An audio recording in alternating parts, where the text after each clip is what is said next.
So there's some guidelines that Fannie Mae and Freddie Mac on the conventional side of things and FHA have for cash deposits that have to be verified.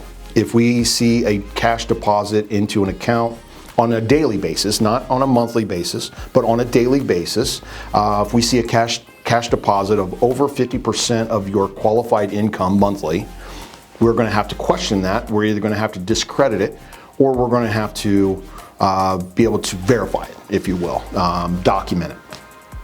With FHA, it's 1% of the purchase price.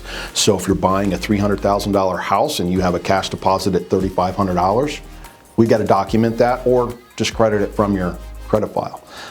We just want to make sure that the cash that you are injecting into the transaction is verifiable, it's seasoned, and we can use it from that standpoint.